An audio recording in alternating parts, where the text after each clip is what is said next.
buenas noches para todos. Mi nombre es Juan Felipe Duque, soy ingeniero electrónico de la Universidad de Antioquia y hoy es nuestra primera sesión en el programadero. Vamos a empezar a hablar un poquito de qué es todo este cuento de la programación, qué hay que saber, por dónde empezar, si es muy difícil, si hay que saber inglés, si hay que saber programar alguna cosa. Todo eso lo vamos a empezar en la noche de hoy. Bueno, lo primero que les quiero mostrar es este diagrama de desarrollo web, que a pesar de que hay muchos tipos de desarrollo, o sea, hay programación para sistemas embebidos, o sea, electrónicos pequeños, hay programación para teléfonos móviles.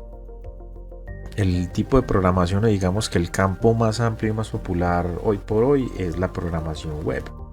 Entiéndase programación web como cualquier aplicativo o solución de software a la cual se accede mediante un navegador, sea un navegador de escritorio o un navegador móvil. Entonces, este tipo de desarrollo es un conjunto de tecnologías. O sea, realmente cuando uno programa, no todo se hace en un solo lenguaje. Hay veces hay que utilizar varios lenguajes, varias tecnologías, porque este mundo de la tecnología del desarrollo es quizá el campo de la industria que tiene la evolución más vertiginosa. O sea, todo el tiempo están apareciendo tecnologías, lenguajes de programación, frameworks, mecanismos de despliegues, prácticas, todo lo que ustedes quieran. Entonces, uno siempre está en constante evolución. Sin embargo, empecemos entonces por este diagrama.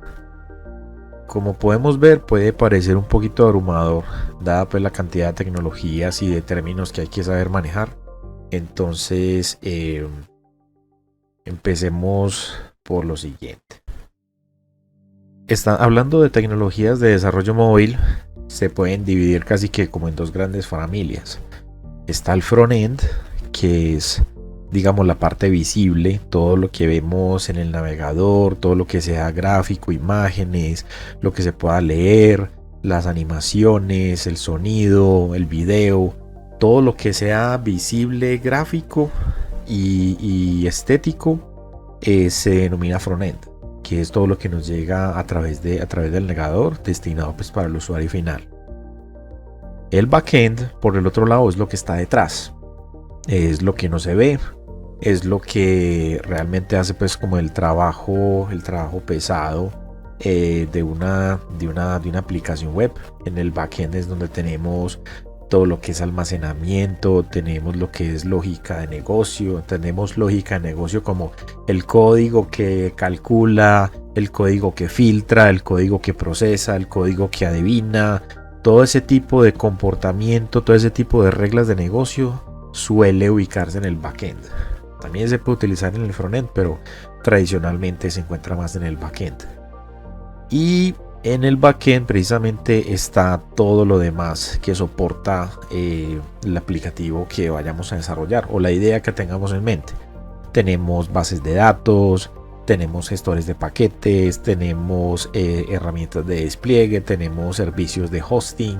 Entiéndase hosting como en dónde va a ejecutarse nuestro aplicativo, si va a ser en la nube, si va a ser en sitios, si va a ser en premisas, o sea, pues como en el computador de las personas o en el celular de las personas. Todo este tipo, estas familias de tecnologías, no hay que aprenderlas a manejar de entrada. O sea, honestamente eso es imposible. Todo se aborda una cosa a la vez. Y el objetivo de estas charlas entonces es ir abordando una cosa a la vez. El lenguaje de programación con el cual nos vamos a guiar por lo menos en esta primera temporada del programadero es un lenguaje de programación que se llama Python. Este es un lenguaje de propósito general que fue inventado por un ingeniero llamado Guido van Rossum hace bastantes años. Eso salió en los principios de la década de los 90 y es un lenguaje de programación general especialmente diseñado para el aprendizaje y para aquellos que no son desarrolladores o que no tienen un pregrado pues en ciencia computacional. como lo son pues la mayor cantidad de personas pues que espero que estén viendo este canal. Entonces, como nosotros no tenemos experiencia ni formación en computación, en memorias, en máquinas de estados, en máquinas von Neumann y todo eso, vamos a utilizar un lenguaje primero que sea fácil de aprender, porque nuestro objetivo en este momento es quitarnos el miedo a lo nuevo, empezar a adoptar el conocimiento y empezar a tirar código rápidamente, sin miedo, poco a poco. Entonces, un criterio que yo suelo utilizar para el momento de escoger tecnologías es qué tan popular es. Si bien lo más popular no es lo más rápido, no es lo más óptimo, no es lo más eficiente, en nuestro caso Python es un buen lenguaje para empezar, por aquello de que nos permite abordar de forma rápida un algoritmo. No tenemos que instalar demasiadas cosas en el computador. De hecho, se puede desarrollar en Python a través de navegador utilizando, por ejemplo, un entorno de desarrollo a través de navegador, o se puede descargar en un computador tranquilamente y escribir el lenguaje Python. Entonces, es muy bueno para principiantes. Es un lenguaje de propósito general. O sea, con Python podemos hacer muchas cosas. Podemos hacer páginas web, podemos hacer hojas de Excel, podemos hacer procesamiento de datos, podemos hacer inteligencia computacional, lo que es machine learning e inteligencia artificial. Es un lenguaje práctico, es un lenguaje que se puede escribir. No hay que leer demasiado ni libros ni ver toneladas de tutoriales para poder empezar a escribir Python. O sea, de hecho, en pocos minutos vamos a instalar Python y les voy a mostrar cómo se ve un Python en ejecución. Entonces es un lenguaje práctico. Y lo más importante es que es un lenguaje libre, es un lenguaje gratuito. O sea, para utilizar Python, para hacer aplicaciones en Python y para luego publicarlas, venderlas, monetizarlas, no es necesario pagarle a nadie, no hay que comprar licencias de ningún tipo. Python es un lenguaje de programación que precisamente en este momento, en este índice que estamos viendo acá, el índice TIOBE, Python es el número 1. Quiere decir que es el lenguaje de programación más popular del mundo. Si bien esta definición de popularidad puede ser relativa, porque por ejemplo en aplicativos empresariales Java es más popular, en aplicativos de sistemas embebidos o de tiempo real el lenguaje C es más popular.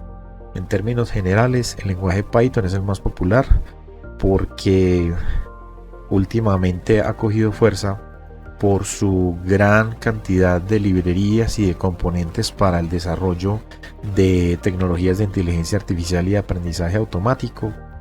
Y es muy bueno también para procesamiento de datos, gracias a sus librerías NumPy, SciPy, Numba. Es muy bueno para muchos propósitos, y el propósito más importante por el cual vamos a utilizar Python es porque es fácil de utilizar. Ahora bien, podemos estar pensando, listo, yo tengo mi computador, tengo por ejemplo un portátil, tengo un computador de la casa, o tengo un computador en la universidad o en el colegio o en la empresa, lo que sea. ¿Cómo hago para programar Python? O sea, eso se descarga, eso de dónde se consigue, cómo saber cuál versión bajar, porque me aparecen versiones, versión Python 2, Python 3, me sale versión código fuente, ¿qué es lo que hay que hacer?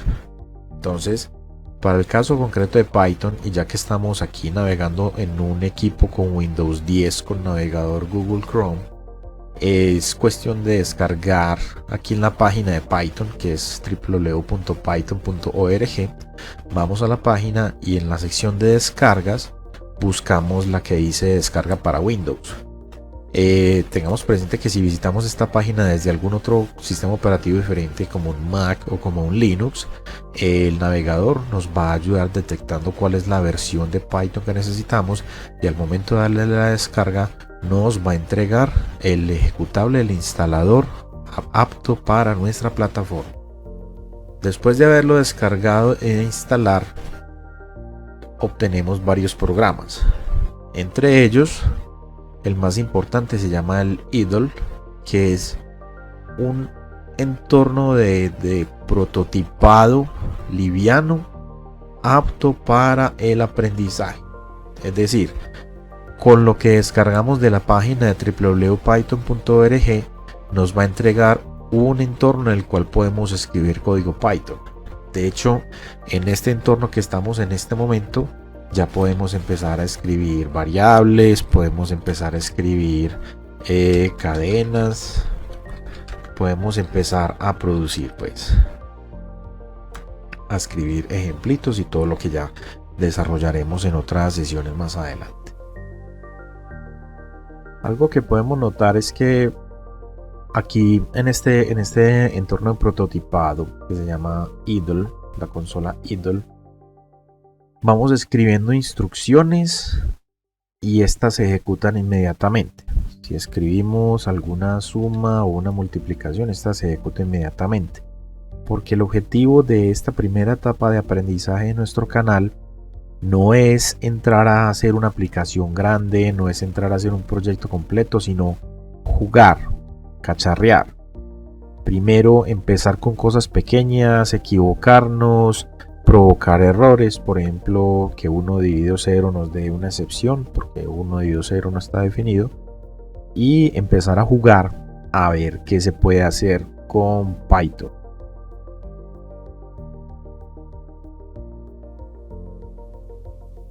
El lenguaje Python tiene la característica, es un lenguaje de tipado dinámico, es decir que al momento de estar trabajando con las variables, con datos, con argumentos de funciones, con atributos de clases, mejor dicho, todo lo que se maneja en la memoria de un programa o de un script de Python es de tipado dinámico, es decir, para la muestra un ejemplo. Supongamos que vamos a definir una variable que es la letra A, que es igual a 1. Esto quiere decir que la variable A es tipo numérico, es decir, el 1, así como lo estamos escribiendo en esta parte, no es una letra, sino que es un número entero. De hecho, si escribimos, le preguntamos a Python la variable A que es, nos va a decir que es una variable tipo entero.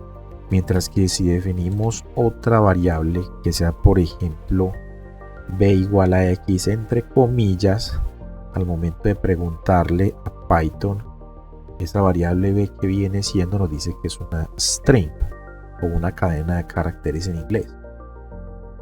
En este caso, Python nos hizo el favor de inferir qué tipo de variable estamos creando. Es decir, en ningún momento nos tocó decir que A iba a ser un tipo entero antes de escribir el 1 y no tuvimos que decir que B iba a ser un tipo string antes de escribir la letra X. Entonces, como estamos hablando de tipado dinámico, el lenguaje infiere el tipo de dato que estamos guardando en las variables. En Python, por lo general, tenemos unos tipos de variables que se llaman las primitivas, que son como lo básico que trae el lenguaje para trabajar. Entonces, por ejemplo, si queremos trabajar con números, tenemos una variable que es, por ejemplo, el tipo entero, que sirve para denominar todos los números enteros positivos y negativos. Tenemos uno que es el tipo que se llama el tipo de coma flotante, que es, por ejemplo, los números decimales. Y tenemos, por ejemplo, a igual a 3.141592653589. Esos son los dígitos de que más o menos me acuerdo. Vamos a ver qué tipo de variable es A. Entonces nos aparece, ya no es un entero, ya es un punto de coma flotante, es una variable de coma flotante o un número decimal. Tenemos, por ejemplo, que la variable sea una cadena de caracteres. Entonces, por ejemplo, nuestro clásico hola mundo. Vamos a ver qué tipo de variable es. Entonces una string, una cadena de caracteres.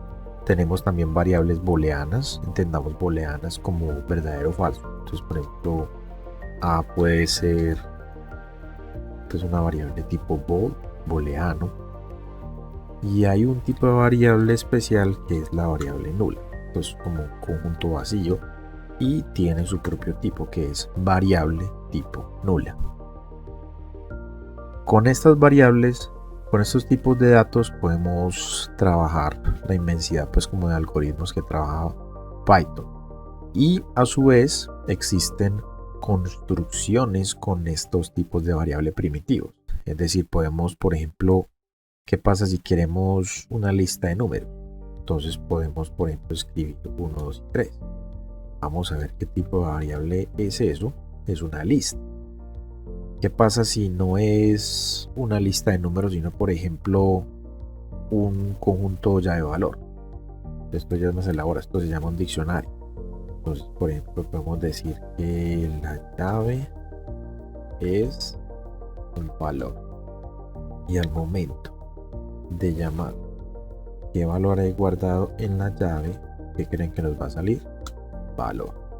Porque la variable a ya viene siendo un diccionario. Y así tenemos muchas otras variables y tipos de datos que vamos a ir descubriendo con cada una de las charlas que vayamos teniendo.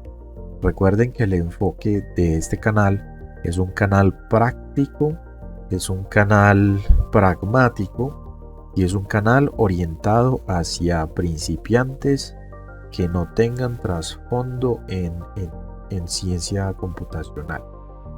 Por lo que no vamos a hablar de eficiencia de estos algoritmos, para eso hay otros canales y habrá otros episodios. No vamos a hablar de complejidad de tiempo, de complejidad de espacio, para eso habrá otros momentos. Lo que vamos a hacer es aprender a utilizar un lenguaje de programación para la solución de problemas. Ese es el objetivo de este primer episodio. Como les decía, vamos a trabajar en Python 3, porque hay otra versión de Python 2 que ya está descontinuada desde hace 2 años. Y vamos entonces a la próxima charla. Vamos a empezar con un primer ejercicio de algoritmo. Es decir, vamos a solucionar un problema, un ejercicio, utilizando el lenguaje Python. Los preparativos para esa próxima sesión: no es necesario instalar Python en un computador.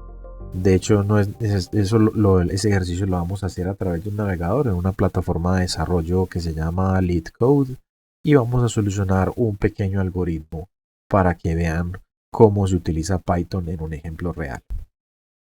Por el momento vamos a suspender aquí. Espero que les haya gustado el episodio y hasta una próxima ocasión. Muchas gracias por venir al programa.